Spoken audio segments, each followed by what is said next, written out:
Welcome to TSAT. This is Eshwar Kumar. ఈ వీడియోలో మనం భారతదేశం సంబంధించి అదేవిధంగా వివిధ దేశాలకు సంబంధించినటువంటి స్పేస్ మిషన్ని, స్పేస్ క్రాఫ్ట్లని డిస్కస్ చేసుకోబోతున్నాం. Title of the video is space crafts and space missions. So let us discuss. So ముందుగా భారతదేశానికి చెందినటువంటి స్పేస్ సంబంధించి మైల్ స్టోన్స్ చూద్దాం. సో ఇస్రో కీ మైల్ స్టోన్స్గా చెప్తూ ఉంటాం.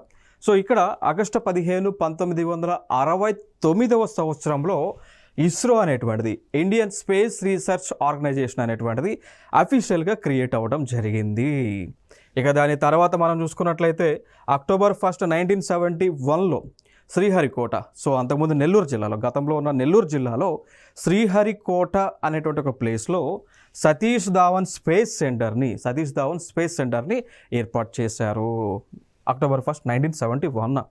దాని తర్వాత ఏప్రిల్ 1975లో ఆర్యభట్ట అనేటువంటి ఒక శాటిలైట్ని మనం లాంచ్ చేసాం. ఇది భారతదేశానికి చెందినటువంటి మొట్టమొదటి శాటిలైట్ ఆర్యభట్ట. సో ఆర్యభట్ట గారి యొక్క పేరుతో ఆర్యభట్ట శాటిలైట్ని మొట్టమొదటిసారిగా భారతదేశము లాంచ్ చేయడం జరిగింది.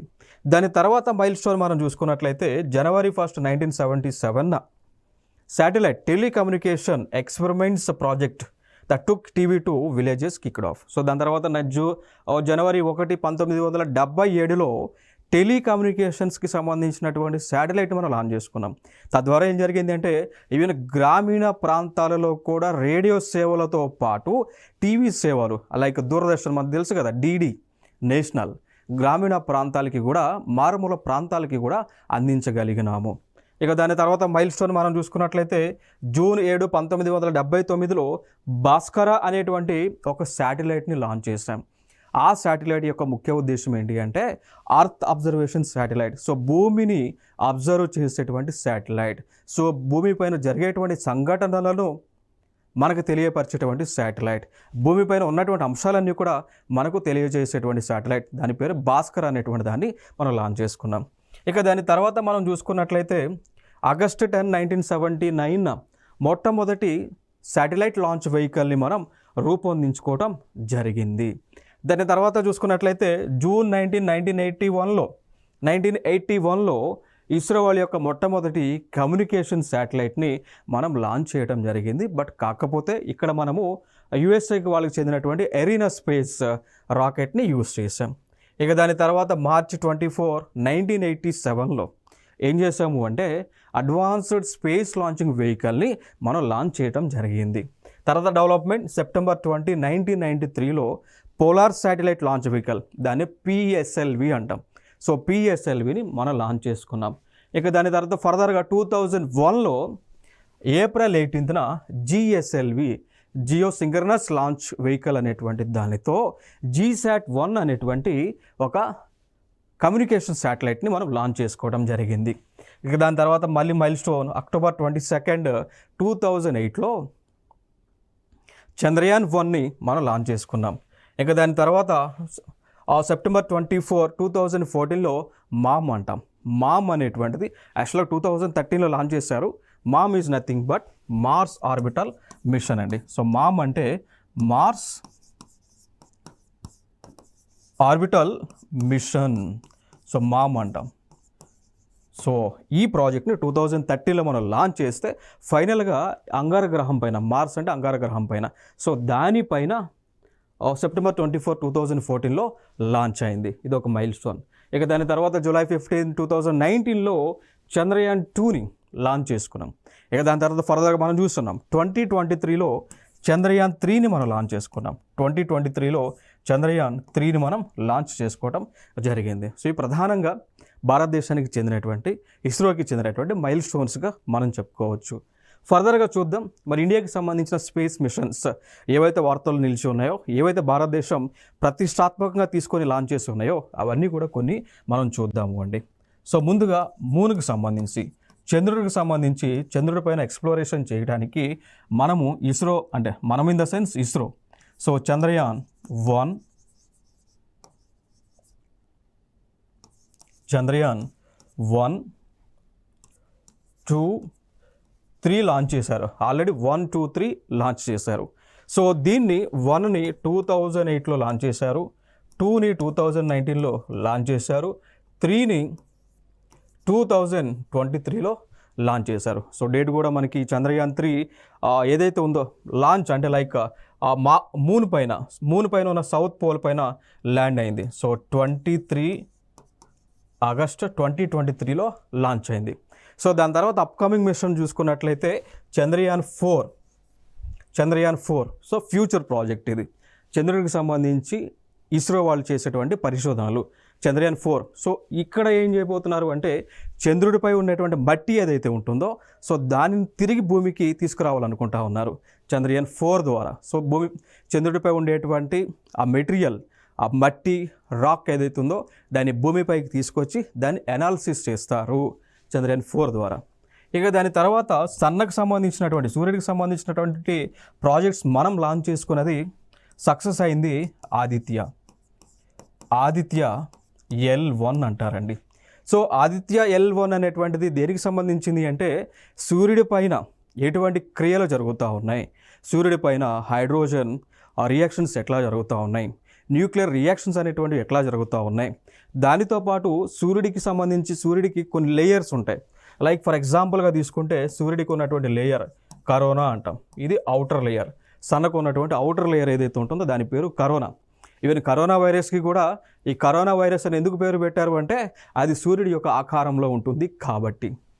నెక్స్ట్ అంశం అంటే ఈ కరోనా లేయర్ ఏ విధంగా, ఇప్పుడు ఫర్ ఎగ్జాంపుల్ సన్ అనుకుంటే సన్నకి ఈ విధంగా ఉంటుంది పై లేయర్, మనకి కంటికి కనిపించదు కానీ బట్ మనకి టెలిస్కోప్స్తో చూస్తే సూర్యుడికి పైన లేయర్ ఈ విధంగా ఉంటుంది. ఈ షేప్నే కరోనా అని పిలుస్తూ ఉంటారు. అందుకు కరోనా వైరస్ కూడా, ఆ కరోనా వైరస్ యొక్క షేప్ కూడా ఈ విధంగా ఉంటుంది కాబట్టి కరోనా వైరస్కి కూడా కరోనా అని పేరు పెట్టడం జరిగింది. ఇక దాని తర్వాత సన్నకు ఉన్నటువంటి లేయర్స్ కరోనా అంటాం, క్రోమోస్పియర్ అంటాం,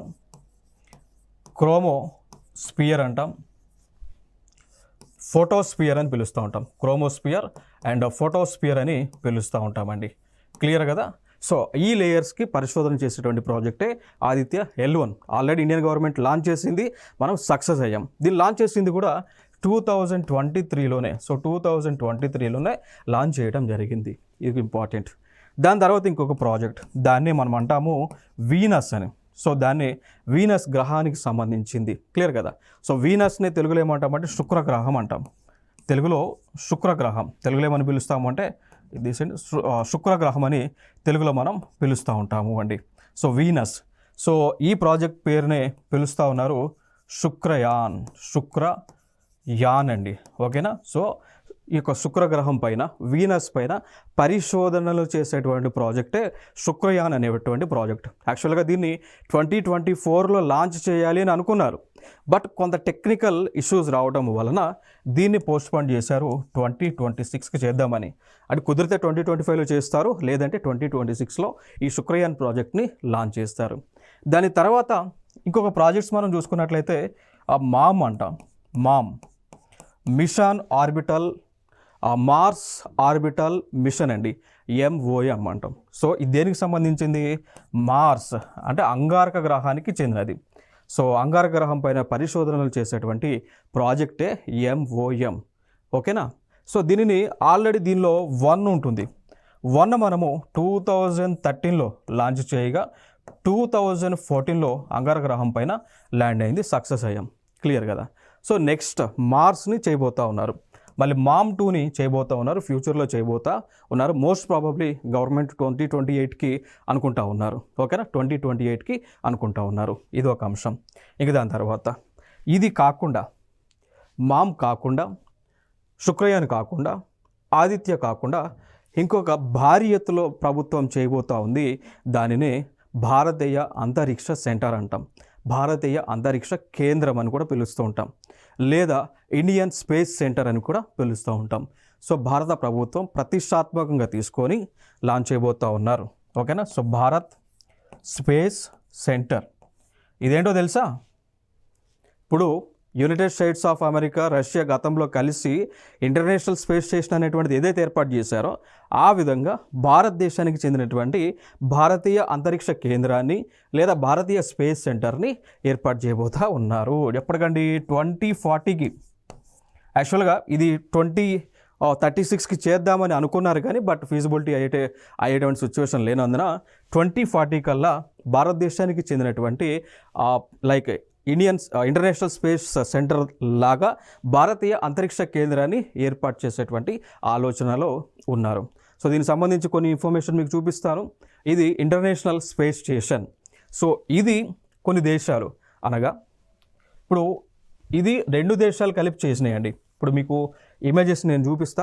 ఇక్కడ ఇమేజెస్ని మీకు నేను చూపించడం జరుగుతుంది. ఈ పార్ట్ ఇక్కడ ఉన్నటువంటి పార్ట్ అంతా కూడా ఇది రష్యన్ ఆర్బిటల్ సెగ్మెంట్, రష్యా దేశం వాళ్ళు తయారు చేశారు. అంతరిక్షం ఇది ఎక్కడ ఉంటుందో తెలుసా? భూమి నుంచి 400 కిలోమీటర్ల ఎత్తులో ఆకాశంలో ఉంటుంది. సో ఇది భూమి చుట్టూ కూడా ప్రదక్షిణ చేస్తూ ఉంటుంది. క్లియర్ ఇక్కడ వరకు. ఇటుపక్క పార్ట్ ఏమో యునైటెడ్ స్టేట్స్ ఆఫ్ అమెరికా వాళ్ళు తయారు చేసి వాళ్ళు పంపిస్తే దాని తర్వాత ఫైనల్గా ఈ పార్ట్ని జాయిన్ చేశారు. సో ఇప్పుడు ఈ పార్ట్ ఈ విధంగా ఉంది. క్లియర్ కదా? సో ఈ పార్ట్ వీళ్ళేమో రష్యా వాళ్ళు తయారు చేశారు, ఈ పార్ట్ని యూఎస్ వాళ్ళు తయారు చేశారు. ఇప్పుడు 2 కూడా జాయిన్ చేశారు. ఇది భూమి పైన 400 కిలోమీటర్ల ఎత్తులో భూమి చుట్టూ కూడా ప్రదక్షిణ చేస్తూ ఉంది. దీనివల్ల కలిగేటువంటి ఉపయోగాలు ఏంటి అంటే వ్యామోగములు ఎవరైతే ఉన్నారో వారు ఈ ప్లేస్కి వెళ్ళి దీనిలో ఉండి పరిశోధనలు చేస్తూ ఉంటారు. భూమిపైన విశ్వానికి సంబంధించి, గ్రహాలకు సంబంధించి, నక్షత్రాలకు సంబంధించి, బ్లాక్ హోల్స్కి సంబంధించి దీనిలో ఉండి పరిశోధన చేస్తూ ఉంటారు. ఇప్పుడు ఫర్ ఎగ్జాంపుల్గా మనం చూసుకున్నట్లయితే రీసెంట్గా సునీత విలియమ్స్, సో భారత సంతతికి చెందినటువంటి అమెరికా దేశంలో ఉంటూ అమెరికా దేశం తరపున సునీత విలియమ్స్ అనేటువంటి ఒక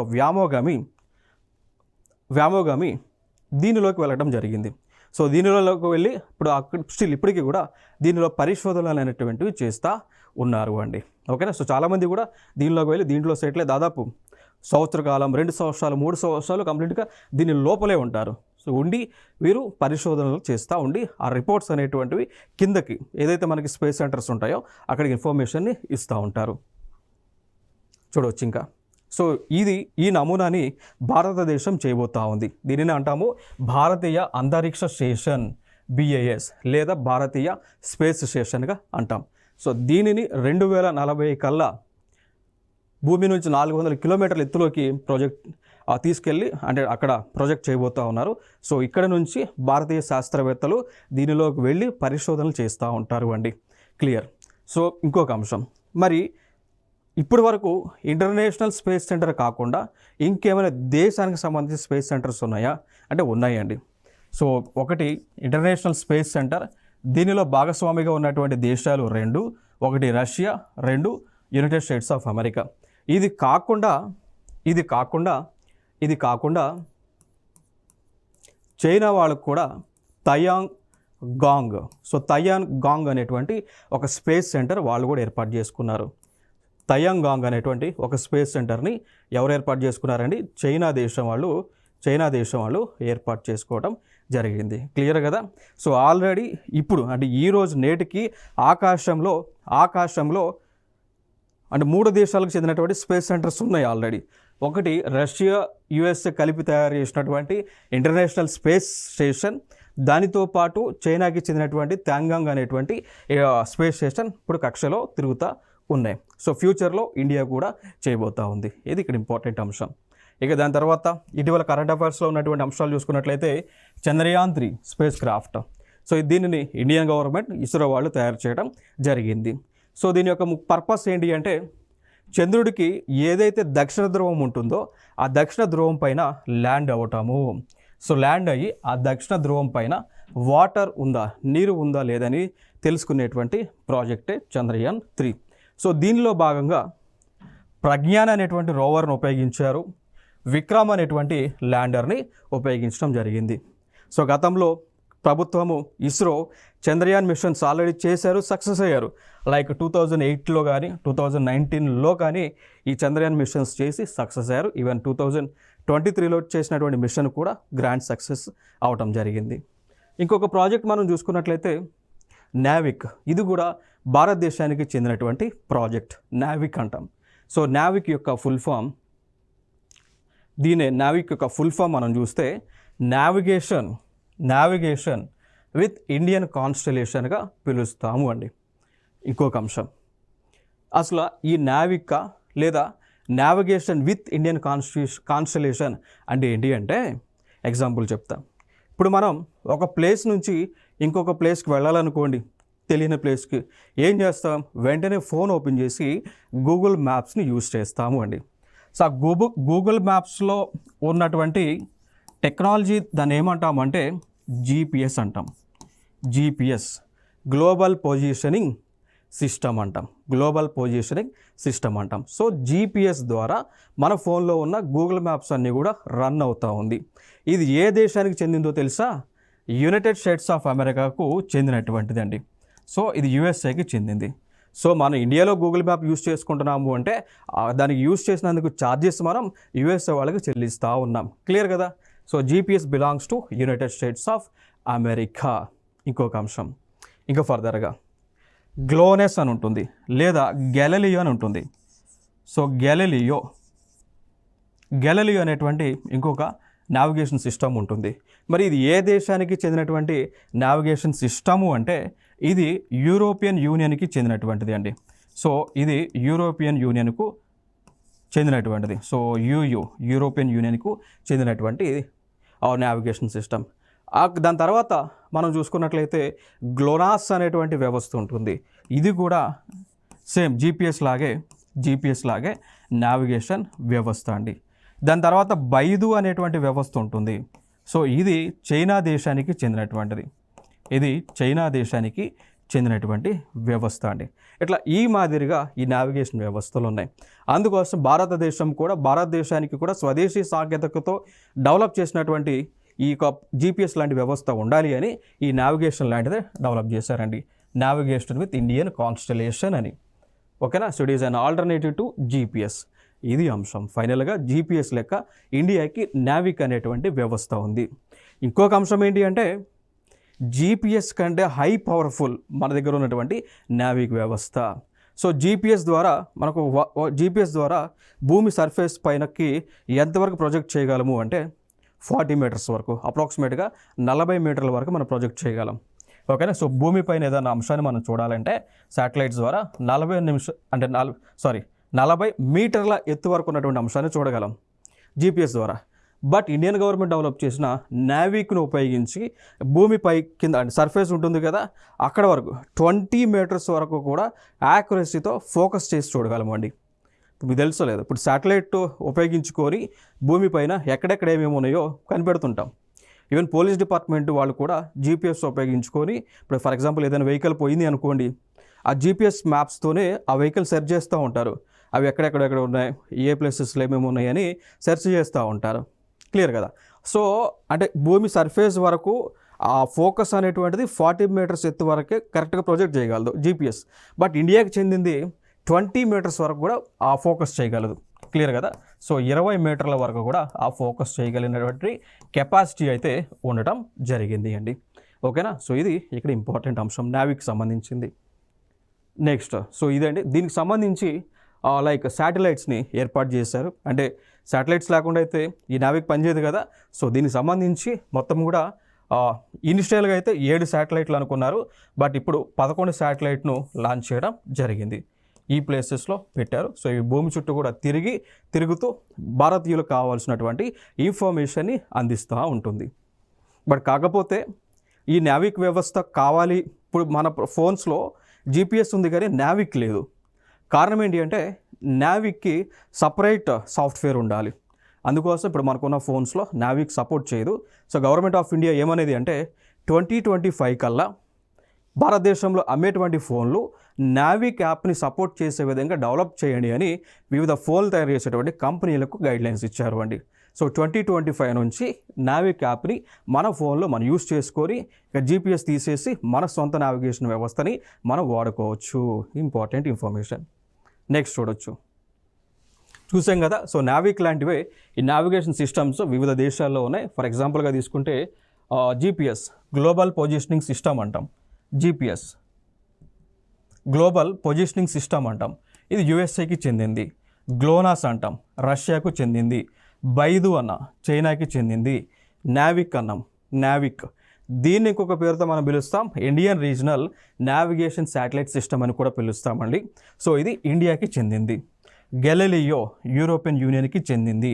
దాని తర్వాత క్వాసీజెనిత్ శాటిలైట్ సిస్టమ్ QZSS అంటాం. ఇది జపాన్ దేశానికి చెందినటువంటి వ్యవస్థ. క్లియర్ కదా, ఇంపార్టెంట్. ఇక దాని తర్వాత మనం చూసుకున్నట్లయితే ఈ నావిగేషన్ వ్యవస్థలు ఏవైతే ఉన్నాయో దీనిని ఆపరేట్ చేస్తున్నటువంటి సంస్థలు చూసుకుంటే ఈ GPS-ను ఆపరేట్ చేస్తున్నది USA కంట్రీ. ఆపరేట్ చేస్తున్నటువంటి ఆపరేటర్ వచ్చి air force space command AFSPC అంటాం. గ్లోనస్ని ఆపరేట్ చేస్తుంది రష్యన్ ఏరోస్పేస్ డిఫెన్స్ ఫోర్సెస్ అండి. బైడు నావిగేషన్ సిస్టమ్ని ఆపరేట్ చేస్తుంది China national space administration CNSA అంటాం. ఇండియాకి సంబంధించిన నావిక్ని లేకపోతే IRNSSని ఆపరేట్ చేస్తుంది ఇస్రో వాళ్ళు. గెలీలియోని ఆపరేట్ చేస్తుంది యూరోపియన్ స్పేస్ ఏజెన్సీ అంటాం, ESC అంటాం, లేదా గెలీలియో స్పేస్ ఏజెన్సీ అని కూడా అంటాం. జెనిత్ని ఆపరేట్ చేస్తుంది JAXA, Japan aerospace exploration agency. ఈ అంశాలన్నీ కూడా వెరీ ఇంపార్టెంట్.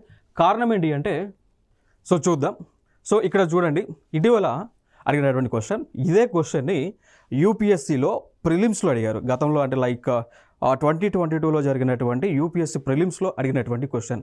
చూడండి మిత్రమా, which one of the following countries has its own satellite navigation system? ఈ క్రింది దేశాలలో ఏ దేశంలో తన స్వంత శాటిలైట్ నావిగేషన్ వ్యవస్థను కలిగి ఉంది అని UPSC ప్రిలిమ్స్ మేబీ 2022 ఆర్ 2023లో అడిగినటువంటి క్వశ్చన్. ఆప్షన్ చూడండి, ఇక్కడ Australia, Canada, Israel and 4 Japan ఉంది. మరి ఆన్సర్ ఏమై ఉండొచ్చు? ఇప్పుడు మనం డిస్కస్ చేసాం ప్రీవియస్ స్లైడ్స్లో. చూడండి ఆన్సర్ ఏమై ఉండొచ్చు. ప్రీవియస్ స్లైడ్ మనం డిస్కస్ చేసామా, ఆ దేశంలో ఏ దేశాలు ఉన్నాయి? జపాన్ ఉంది, USA ఉంది, చైనా ఉంది, రష్యా ఉంది, యూరోపియన్ యూనియన్ ఉంది, ఇండియా కూడా ఉంది. 6 దేశాలు ఉన్నాయి. ఆ దేశాల్లో మరి ఏ దేశం ఉంది ఇక్కడ? Exactly Japan is the answer. చూడవచ్చు మీరు. అంటే ఈ విధంగా క్వశ్చన్స్ అడుగుతూ ఉన్నారు. ఎందుకంటే నేను ఈ క్వశ్చన్ ఎందుకు ప్రొజెక్ట్ చేశాను అంటే ఇక్కడ మీకు అర్థం అవడానికి ఎటువంటి క్వశ్చన్స్ వస్తూ ఉన్నాయని. Important area. నెక్స్ట్ చూద్దాం. ఆదిత్య L1 స్పేస్ క్రాఫ్ట్ అంటాం. ఇది ఇండియాకి చెందింది. ఇస్రో వారు దీన్ని లాంచ్ చేయడం జరిగింది. ఆదిత్య L1 యొక్క ముఖ్య ఉద్దేశం ఏంటి అంటే సన్ని సూర్యుడి పైన పరిశోధనలు చేయటానికి. ఓకేనా? సూర్యుడు భూమి పైన ఏ విధంగా ప్రభావం చూపుతూ ఉన్నాడు, సూర్యులో ఎటువంటి రియాక్షన్స్ జరుగుతూ ఉన్నాయి, న్యూక్లియర్ రియాక్షన్స్ అనేటువంటివి ఎట్లా జరుగుతూ ఉన్నాయి, సూర్యుడు ఏ విధంగా ఏర్పాటయ్యాడు, సూర్యుడి యొక్క ఆరిజిన్ ఏంటి అనేటువంటి అంశాలన్నీ కూడా తెలుసుకోవడానికే మనము ఆదిత్య L1 అనేటువంటి ప్రాజెక్ట్ మనం లాంచ్ చేయడం జరిగింది. ఇంకొక అంశం ఏంటి అంటే ఇక్కడ ఆదిత్య L1 అన్నారు. L1 అంటే ఏంటి అంటే it is nothing but Lagrange point అంటాం. ఇప్పుడు ఫర్ ఎగ్జాంపుల్కి చెప్పాలి అంటే మనం ఏదైనా ఒక బాడీ తీసుకున్నాము అనుకోండి, లేదా ఒక సూర్యుడు తీసుకోండి, సూర్యుడు గారు లేదా భూమి లేదా రకరకాల గ్రహాలు తీసుకోండి. ఏ సెలిస్టియల్ బాడీకైనా ఏ ప్లానెట్కైనా తన సొంతగా గురుత్వాకర్షణ శక్తి ఉంటుంది. దానికి గ్రావిటేషనల్ ఫోర్స్ అంటాం. ఓకేనా? ఇప్పుడు ఫర్ ఎగ్జాంపుల్ ఈ పెన్ను నేను కింద పడేస్తే కిందకే పోదు, ఎందుకంటే భూమికి గ్రావిటేషనల్ ఫోర్స్ ఉంటుంది కాబట్టి. బట్ ఒక పాయింట్లో ఈ భూమికి కొంత దూరంలో ఒక పాయింట్లో గ్రావిటేషనల్ ఫోర్స్ అనేటువంటిది 0 అయింది, లేదా నలిఫై అవుతుంది, లేదా ఈక్వల్ అవుతుంది. అర్థమైంది? ఇప్పుడు ఫర్ ఎగ్జాంపుల్ ఇది భూమి లేదా సూర్యుడు అనుకోండి. ఈ ప్లేసెస్లో భూమికి ఇంత దూరంలో 3 పాయింట్స్లో ఫర్ ఎగ్జాంపుల్ అర్త్ తీసుకుంటే 400 కిలోమీటర్ల ఎత్తులో లాంగ్రేంజెస్ పాయింట్స్ ఉంటాయి. సూర్యుడికి కొంత డిస్టెన్స్లో పాయింట్స్ ఉంటాయి. ఓకేనా? ఈ పాయింట్లో మనం ఏం పెట్టినా కానీ అది ఏం అవుతుంది అంటే భూమి చుట్టూ తిరుగుతూ ఉంటాయి. ఇప్పుడు శాటిలైట్స్ అనేటువంటివి ఎందుకు 400 కిలోమీటర్స్ ఎత్తులో పెట్టడంలోనే భూమి చుట్టూ తిరుగుతున్నాయంటే it is Lagrange point for earth అనమాట. అందుకోసం సూర్యుడికి కూడా పాయింట్స్ ఉన్నాయి, L1 అని, L2 అని, L3 అని. మనం ఏం చేసామంటే ఆదిత్య అనేటువంటి స్పేస్ క్రాఫ్ట్ సంబంధించిన ఏదైతే వ్యవస్థ ఉందో దాన్ని తీసుకొచ్చి ఈ L1లో ప్రాజెక్ట్ చేసామన్నట్టు. అందుకోసం ఇది సూర్యుడి చుట్టూ కూడా తిరుగుతూ ఉంది. భవిష్యత్తులో L2 పాయింట్లో శాటిలైట్ని పెడతాం, ఇంకా భవిష్యత్తులో L3 పాయింట్లో లాంగ్రేంజ్ పాయింట్ 3లో శాటిలైట్ని పెడతాం అన్నట్టు. అట్లా ఈ L1 అనేటువంటిది మనకు రావడం జరిగింది. తర్వాత చూద్దాం ఇంకొక లాంచ్, ఎక్స్పోసాట్ అని అంటాం. ఎక్స్పోసాట్ ఎక్స్రే పొలారీమీటర్ శాటిలైట్ అండి. ఎక్స్రే పొలారిమీటర్ శాటిలైట్ ఇండియా తయారు చేసింది. పర్పస్ ఏంటి అంటే అంతరిక్షంలో బ్లాక్ హోల్స్ అంటాం, కృష్ణ బిలాల్ అంటాం, బ్లాక్ హోల్స్. దాని తర్వాత న్యూట్రన్ స్టార్స్ ఉంటాయి, మ్యాగ్నెటార్స్ ఉంటాయి, కాస్మిక్ సోర్సెస్ ఉంటాయి. ఓకేనా? సో ఇవి ఏ విధంగా ఆవిర్భవించింది, కాస్మిక్ ఎనర్జీ అనేటువంటిది ఆకాశంలో ఏ విధంగా జనరేట్ అయింది, ఏ విధంగా డిఫ్యూజ్ అవుతూ ఉన్నాయి, ఏ విధంగా పాజిటివ్ నెగిటివ్స్గా బైఫర్కేట్ అవుతూ ఉన్నాయి, పాజిటివ్ నెగిటివ్ అయాన్స్గా పోలరైజేషన్ జరుగుతుంది అనేటువంటి అంశాన్ని తెలుసుకోవడానికే ఎక్స్పోసాట్ అనేటువంటి దాన్ని లాంచ్ చేయడం జరుగుతూ ఉంది. ఓకేనా? సో దీనికి రాకెట్ యూజ్ చేసింది PSLV, polar synchronous launch vehicle అనేటువంటి రాకెట్ని యూజ్ చేశారు. దాని యొక్క కోడ్ C58 అనేటువంటిది ఇంపార్టెంట్. సో నెక్స్ట్ ప్రాజెక్ట్ చూస్తే మామ్ అంటాం, మార్స్ ఆర్బిటల్ మిషన్ అని పిలుస్తూ ఉంటాం. దానినే ఇంకొక పేరుతో మనం పిలుస్తున్నాము, మంగళయాన్ అనేటువంటి ఒక పేరుతో పిలుస్తూ ఉన్నామండి. దాన్ని మనం ఏమంటున్నామంటే మంగళయాన్ అనేటువంటి పేరుతో పిలుస్తూ ఉన్నాం. సో మంగళయాన్ అనేటువంటి ప్రాజెక్ట్ దేనికి సంబంధించింది అంటే అంగారక గ్రహం పైన పరిశోధనలు చేసేటువంటి ప్రాజెక్ట్ అండి. సో ఆల్రెడీ 2013లో లాంచ్ చేశాము. 2014లో అంగారక గ్రహం పైకి ఈ యొక్క స్పేస్ షిప్ అయితే ఏదైతే ఉందో, ఈ డివైస్ ఏదైతే ఉందో అది అక్కడికి పోవడం జరిగింది. స్టిల్ ఇప్పటికీ కూడా వర్కింగ్ చేస్తూ ఉంది.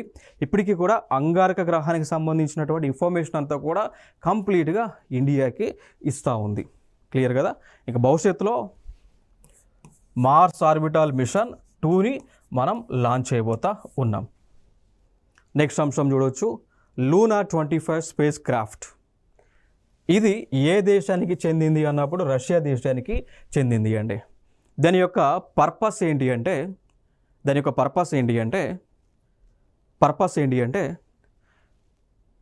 మూన్ ఏదైతే ఉందో చంద్రుడు ఎవరైతే ఉన్నారో చంద్రుడికి ఉన్నటువంటి సౌత్ పోల్ పైన ల్యాండ్ చేయటం. ఇప్పుడు ఇది మూన్ అండి. మూన్కి నార్త్ పోల్ ఉంటుంది, సౌత్ పోల్ ఉంటుంది. భూమికి లెక్క నార్త్ పోల్, సౌత్ పోల్ ఉంటుంది. సో సౌత్ పోల్ పైన వాళ్ళ ఈ యొక్క స్పేస్ క్రాఫ్ట్లను లాంచ్ చేసి అక్కడ పరిశోధనలు చేసేటువంటి ప్రాజెక్ట్ లూనా 25. ఇది ఇస్రో వాళ్ళు ప్రారంభించినటువంటి Chandrayaan 3 at a time launch చేస్తారు. బట్ ఇండియాకి చెందిన చంద్రయాన్ 3 సక్సెస్ అయింది, రష్యాకి చెందినటువంటి లూనా 25 ఫెయిల్ అవటం జరిగింది. సో ఇండియా సక్సెస్ చేసింది, రష్యా ఇక్కడ ఫెయిల్ అవటం జరిగింది. సో ఇది కూడా సౌత్ పోలే. ఇంకొక అంశం ఏంటి అంటే ఇక్కడ చంద్రయాన్ 3 ఏదైతే మనం మాట్లాడి ఉన్నామో, చంద్రయాన్ 3 యొక్క ల్యాండర్ కానీ రోవర్ కానీ చంద్రుడి యొక్క సౌత్ పోల్ పైన ల్యాండ్ అయింది అండి. సో ఇక్కడ ప్రపంచంలోనే చంద్రుడి యొక్క సౌత్ పోల్ పైన, దక్షిణ ధ్రువం పైన ల్యాండ్ చేసినటువంటి దేశంగా భారతదేశం మొట్టమొదటి స్థానంలో ఉంది. సో ఇప్పటి వరకు లైక్ చైనా కానీ రష్యా, అంతకుముందు చైనా కానీ జపాన్ కానీ యుఎస్ఏ కానీ తమ యొక్క శాటిలైట్లను చంద్రుడి యొక్క నార్త్ పోల్లో ల్యాండ్ చేసినాయి. బట్ ఏ దేశము కూడా చేయలేదు. ఫస్ట్ టైం కేవలం మన భారతదేశం మాత్రమే చేయడం జరిగింది సౌత్ పోల్ పైన. ఓకేనా? సో దాని తర్వాత రష్యా ట్రై చేసింది కానీ రష్యా ఫెయిల్ అయింది. నెక్స్ట్ అంశం MS-23 సోయజ్ స్పేస్ క్రాఫ్ట్. దీనిని రష్యా వాళ్ళు తయారు చేశారు. సో దీని యొక్క ముఖ్య ఉద్దేశం ఏంటి అంటే నేను స్టార్టింగ్లో మీకు చెప్పాను, ఇంటర్నేషనల్ స్పేస్ స్టేషన్ అనేటువంటిది రష్యా యుఎస్ఏ వాళ్ళు కలిసి, దాంతోపాటు ఇంకో కొన్ని మెంబర్స్ కూడా దాని తర్వాత పార్ట్నర్స్ అయి ఉన్నాయి. సో ఇవన్నీ కూడా కలిసి డెవలప్ చేసామన్నమా. సో అక్కడికి మనుషులను తీసుకెళ్లేటువంటి స్పేస్ క్రాఫ్టే సోయజ్ అనేటువంటి స్పేస్ క్రాఫ్ట్ అండి. MS-23 సోయజ్ స్పేస్ క్రాఫ్ట్ ఏ దేశం డెవలప్ చేసింది? రష్యా దేశం డెవలప్ చేయటం జరిగింది. నెక్స్ట్ అంశం చూసుకున్నట్లయితే మవీన్ అనేటువంటి స్పేస్ క్రాఫ్ట్ అండి. సో దీని యొక్క ముఖ్య ఉద్దేశం ఏంటి అంటే యుఎస్ వాళ్ళు డెవలప్ చేశారు. దీని యొక్క ముఖ్య ఉద్దేశం ఏంటి అంటే మార్స్ పైన, అంగారక గ్రహం పైన పరిశోధనలు చేసేటువంటి ప్రాజెక్ట్ ఇది. నెక్స్ట్ ఇంకొక అంశం చూస్తే జ్యూస్ స్పేస్ క్రాఫ్ట్. ఇదొక previous year question. It is a previous year question, very important. ఏమని అడిగారంటే క్వశ్చన్ ఏమని అడిగారు అంటే జ్యూస్ స్పేస్ క్రాఫ్ట్ ఎందుకు లాంచ్ చేశారు అని అడిగారు. సో దేనికోసం? జూపిటర్ పైన పరిశోధనలు చేయడానికి లాంచ్ చేశారు. చూడండి ఇక్కడ. సో దీన్ని యూరోపియన్ యూనియన్ వాళ్ళు లాంచ్ చేశారు. మెయిన్ రీజన్ ఏంటంటే explore the moons of Jupiter. అర్థమైందా? సో జూపిటర్కి ఏదైతే చంద్రుడి లాంటి ఉపగ్రహాలు ఏవైతే ఉన్నాయో వాటిపైన పరిశోధనలు చేయడానికి ఈ జూస్ మిషన్ని యూరోపియన్ స్పేస్ ఏజెన్సీ వాళ్ళు, యూరోపియన్ యూనియన్ వాళ్ళు లాంచ్ చేయడం జరిగింది. క్లియర్ కదా? నెక్స్ట్ జూస్ యొక్క ఫుల్ ఫామ్ మనం చూసాము అనుకోండి, ఏమంటాము? Jupiter icy moons explorer. So జూస్లో ఫుల్ ఫామ్ ఏంటి అంటే జూపిటర్ ఐసీ మూన్స్ ఎక్స్ప్లోరర్. వీళ్ళే ఫైనల్గా ఈ ప్రాజెక్ట్ ఏదైతే ఉందో లాంచ్ చేసిన తర్వాత వీళ్ళు చెప్పిన ఇన్ఫర్మేషన్ ఏంటి అంటే ప్రపంచంలోనే ఉన్నటువంటి 8 గ్రహాలలోనే ఎక్కువ ఉపగ్రహాలు కలిగినటువంటి గ్రహముగా జూపిటర్ ఉంది. గతంలో మనం అనుకునేవాళ్ళం సాటర్న్కి, శని గ్రహానికి ఎక్కువ ఉపగ్రహాలు ఉన్నాయని అనుకునేవాళ్ళం. బట్ ఈ ప్రాజెక్ట్ అయిన తర్వాత మనకు తెలిసినటువంటి అంశం ఏంటి అంటే జూపిటర్కు ఎక్కువ ఉపగ్రహాలు ఉన్నాయి, ఎక్కువ న్యాచురల్ శాటిలైట్స్ ఉన్నాయని ఇన్ఫర్మేషన్ మనకు తెలియవచ్చింది. ఇంకొక అంశం, ఇప్పుడు అర్త్ కూడా, భూమికి కూడా ఒక ఉపగ్రహం ఉంటుంది, న్యాచురల్ శాటిలైట్ అంటాం. ఏంటది? గదే కదా moon. So moon is earth's natural satellite. ఓకేనా? సో అవి స్పేస్కి సంబంధించినటువంటి అంశాలు.